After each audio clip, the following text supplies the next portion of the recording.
In the folklore of the Middle East, the desert was never empty. The people of Arabia spoke of the jinn, beings made not of clay like us, but of smokeless fire, a hidden kind of creation living just out of sight in the deep sands, the ruins, and the wells. Most are harmless, but the ones travelers feared could whisper a man off a cliff, wear a friend's face, or swallow a whole caravan. Today, we're counting down the deadliest of them. It end at a well, travelers learned to walk around, never toward. One caravan ignored the rule, and by sunrise, their tents still stood, their fires still burned, and no one was left to explain it. It's the last devil on this list because it's the deadliest, but to understand why it sits at the top, we have to start at the bottom. Our first jinn doesn't bite. She talks. A spice merchant named Hassan was packing up his stall when a woman offered to help him count his coins. She was kind in a way that felt almost rehearsed, smiling a beat too long, asking which road he'd take home. Then, he noticed her shadow on the wall didn't match how she was sitting. When he looked back, her smile still hadn't moved. Hassan made an excuse, left his unsold spices on the table, and walked straight to the gate where the guard stood. He never learned what she was. He only knew the merchant who'd trusted her the week before was never seen again. The sea lot is a shape-shifting female jinn, about the height of a grown woman, light enough to leave no footprints. Her tells are a still smile, a wrong shadow, and questions about where you're going. To survive this creature, never tell a stranger your route home, and if her shadow doesn't match her body, walk toward people. The next one works the edges of the map, where no one can hear you. A young shepherd named Yusuf wandered past the border stones chasing a stray goat. The land out there was quiet in a way that pressed on the ears. He heard the goat bleating ahead, always just over the next ridge, never quite reached. The sound was leading him, not the other way around. When the bleating finally stopped, something tall was standing where it should have been, watching from the dark with a patience no animal has. Yusuf dropped his staff and ran for the stones without looking back. The friend who came looking the next day found only the staff. The Ghaddar is a border-dwelling devil, taller than a man, that lures the lost by copying the sounds they chase. It hunts the edges of the desert, where help is far away. To survive this creature, never follow a sound you can't catch, and never cross the border stones alone after dark. This jinn doesn't follow you. It's already with you. A scholar named Idris began hearing a voice at his desk near midnight, calm, reasonable, and his own. Same pitch, same little pauses. At first it only finished his thoughts. Then it started suggesting them. Stop sleeping, it said. You're close to something. Go up to the roof and look at the stars on a night the wind was strong enough to take a man off the edge. Idris caught himself with one foot already on the stairs and the voice telling him not to stop. He turned around, woke his brother, and slept in a crowded room after that. The voice never sounded like a friend again. The Qareen is a companion jinn the size of your own shadow, bound to one human for life. It speaks in your exact voice and pushes you toward the worst version of your own ideas. To survive this creature, when a thought tells you to be alone in a dangerous place, treat it as the voice and go find people. If these are getting under your skin, do me a quick favor and hit subscribe so the next desert doesn't catch you unprepared. We're only halfway down the list, and the jinn ahead don't whisper. They take. The fourth one never lays a hand on you. It doesn't have to. A traveler named Qareen was riding at the back of a caravan when he heard an old friend call his name from the dunes, a friend who died 2 winters back. The voice was glad to see him, asking him to come look at something just past the ridge. The caravan moved on without noticing. Every step Qareen took toward that voice, the lights of his people got smaller.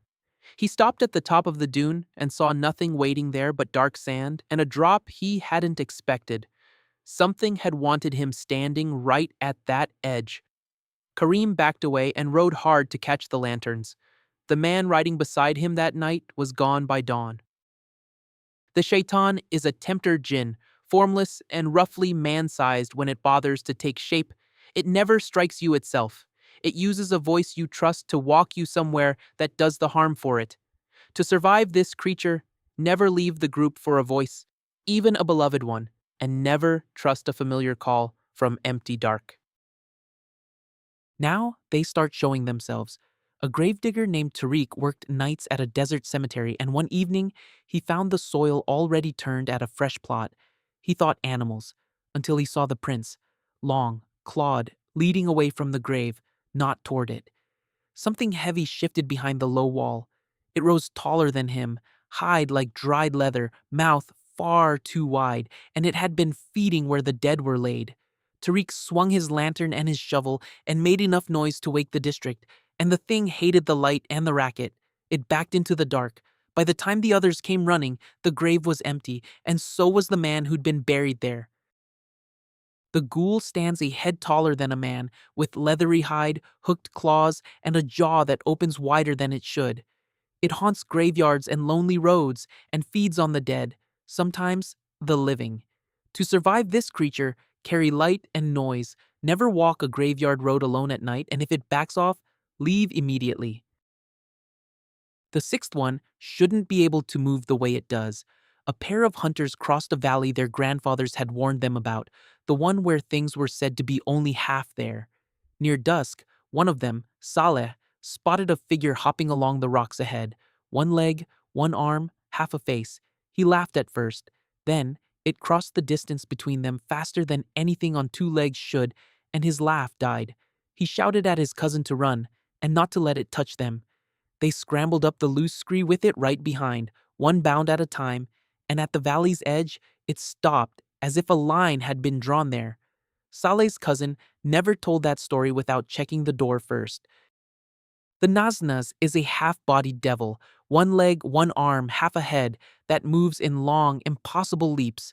A single touch from it is said to be fatal, which is why no one waits to find out. To survive this creature, never let it close the distance, never let it touch you, and get out of its valley before the light goes. The seventh doesn't hide, and it doesn't whisper. A camel caravan camped near a ruined fort where the stones still held the day's heat long after dark. The air above the rubble shimmered, as if noon had never left. Then, the shimmer stood up. It towered over the tents, a column of living heat with embers for eyes, and the sand beneath it turned to glass. The caravan master, Bilal, knew his grandfather's one instruction for this. Don't run across open ground, get behind stone, stay low. He pulled his people into the shelter of a thick wall while the heat rolled past like an opened oven. When it moved on, the tents were ash, and the open camp was empty. Bilal's group behind that wall were the only ones who watched the sun come up. The Ifrit is a towering jinn of smokeless fire, far taller than a man, with ember eyes and a body that scorches the ground it crosses. It can level a camp and outmatch almost anything sent against it. To survive this creature, never run across open sand from it, put thick stone between you and the heat, and stay low until it passes. And here's the well from the start. A city-bound caravan stopped at an ancient stone well, ignoring the guide who begged them to camp elsewhere. The water came up wrong. Too dark, too cold, and it kept rising after they'd drawn their fill, climbing the walls without a sound. Out of it unfolded something enormous, old as the desert itself, a jinn so vast the night seemed to bend around it. The guide, Najam, didn't argue and didn't run past it. He simply walked backward into the dunes the moment the water stirred, the way the old rule said, and kept walking until the well was out of sight. He camped, cold and alone. At sunrise, he returned to warm fires, full tents, and not a single soul to greet him. The Marid is the oldest and mightiest of the jinn, immense beyond the others, able to command water and swallow a whole oasis. Nothing on this list outmatches it, and almost no one who meets it returns to say so. To survive this creature, heed the guide who knows the land. Never drink from a well that rises on its own and retreat the instant the water moves. That's the deadliest of the jinn, from the smiling Silat to the Marid in the well. If you made it this far, you've earned a like and a subscribe for the next descent.